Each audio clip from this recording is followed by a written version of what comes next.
Puddle Lane, Mr. Puffle and the Gruffle.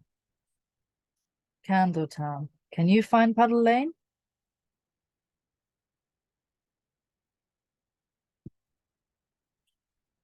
Mr. Puffle and the Gruffle. The Gruffle was in the garden of the magician's house at the end of Puddle Lane. He was eating coal. The Gruffle liked coal to eat, and the magician often left a little pile of coal outside his front door. The Gruffle was in the garden of the magician's house.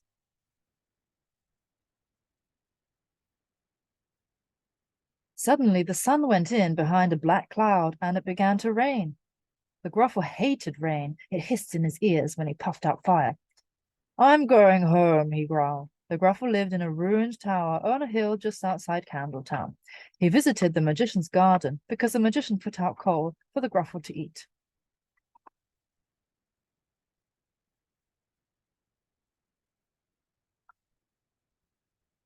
"I'm going home," said the Gruffle. As he opened the gate into Puddle Lane, there was a great burst of rain. The Gruffle banged the gate behind him and sent a shower of water over his head. It made him very angry indeed. "I don't care who sees me," he growled to himself. "I'm not going to vanish. I'll teach everybody in Puddle Lane to keep out of my way." "I hate rain," said the Gruffle. Mr. Gotobed heard the gates bang. He looked out of his window and saw the Gruffle. He put his hand in front of his eyes. He didn't believe what he saw. "I'm having a dream," he said to himself. "I'm having a nightmare." And he went straight upstairs to bed. Mr. Gotobed looked out of his window. He saw the Gruffle. Harry was looking out of the window, watching the rain falling. He saw the Gruffle coming down Puddle Lane. "Geeta," he called, "come and look. The Gruffle's in Puddle Lane." Harry looked out of the window. He saw the Gruffle in Puddle Lane.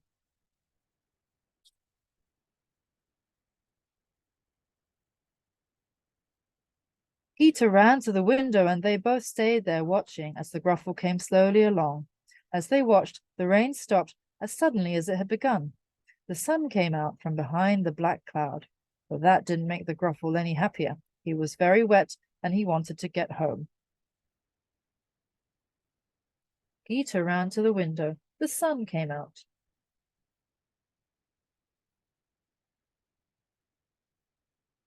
Just at that moment, Mr. Puffle came through the archway at the end of Puddle Lane. Mr. Puffle had been out that morning to the market in Market Square. He had bought a sack of potatoes, and he was carrying it home, slung over his shoulder. The Gruffle saw Mr. Puffle and vanished. The Gruffle saw Mr. Puffle. The Gruffle vanished.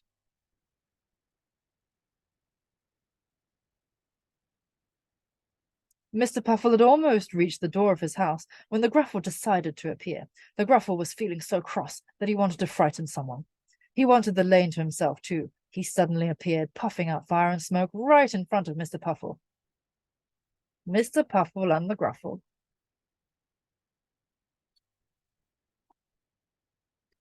Mr. Puffle was so startled that for a moment he stood quite still.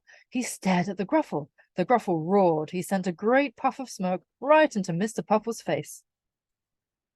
The Gruffle roared.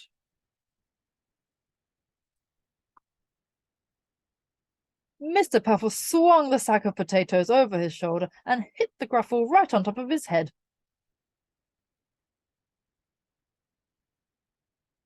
Mr. Puffle hit the Gruffle on the Gruffle's head.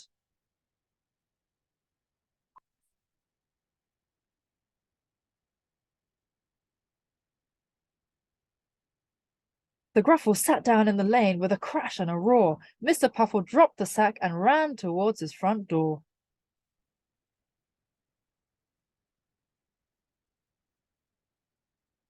The Gruffle roared and sat down. Mr. Puffle ran.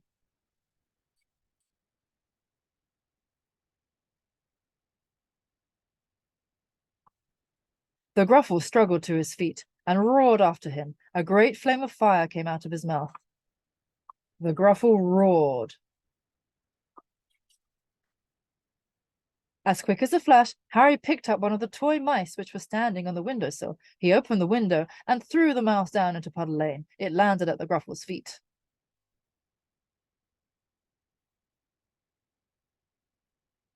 Harry opened the window and threw the toy mouse into Puddle Lane.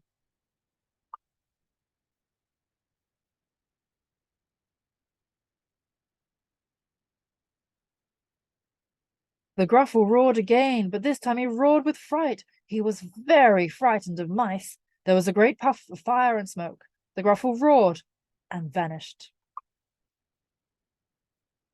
The Gruffle roared and vanished.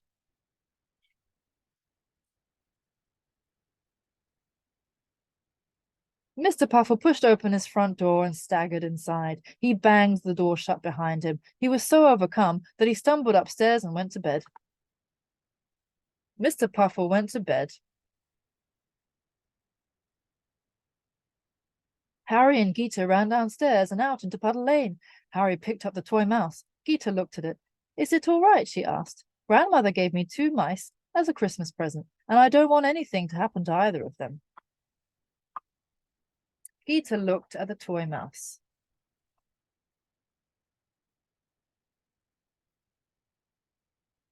"The mouse isn't damaged at all," said Harry. He handed it to Geeta and she put it in a pocket. "Let's pick up the potatoes for Mr. Puffle," she said. The potatoes were scattered all over the lane. Harry and Geeta collected them all in the old sack and left them just inside Mr. Puffle's front door.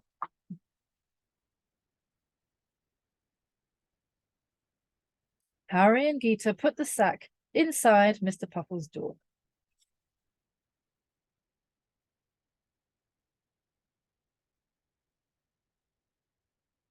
Harry and Geeta didn't notice a little chestnut-colored mouse who was hiding in a broken flower pot outside Mr. Puffle's house. But Chestnut Mouse had seen everything that had happened. As soon as Harry and Geeta went inside, he ran off to his home under the hollow tree in the magician's garden. He told all the other mice what he had seen. Chestnut Mouse ran home.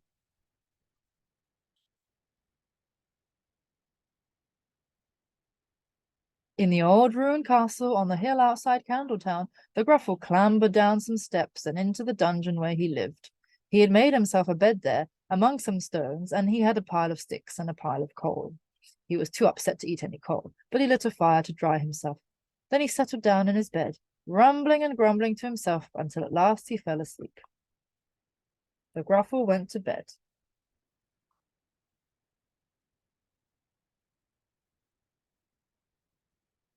And that is the end of this story. But Harry and Geeta told their friends Sarah and Davy what had happened. Sarah had a magic music box that the magician had given her, and the next time the music box played, it sang a new song. This is the song. Mr. Puffle and the Gruffle went out in the rain. Mr. Puffle and the Gruffle met in Puddle Lane. Mr. Puffle hit the Gruffle on the Gruffle's head.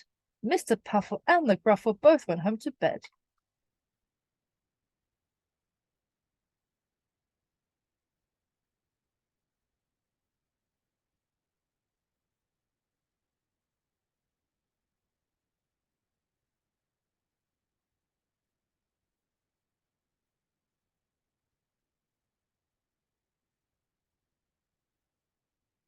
Rain, lane, head, bed. Mr. Puffle and the Gruffle went out in the rain. Mr. Puffle and the Gruffle met in Puddle Lane. Mr. Puffle hit the Gruffle on the Gruffle's head. Mr. Puffle and the Gruffle both went home to bed.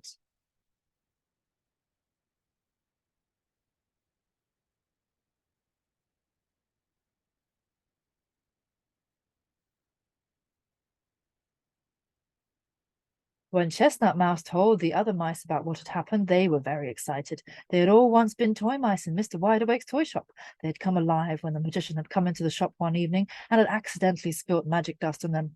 But Father Mouse and Mother Mouse had been sold before the magician came, so they guessed that Father and Mother Mouse must be in Harry and Gita's house.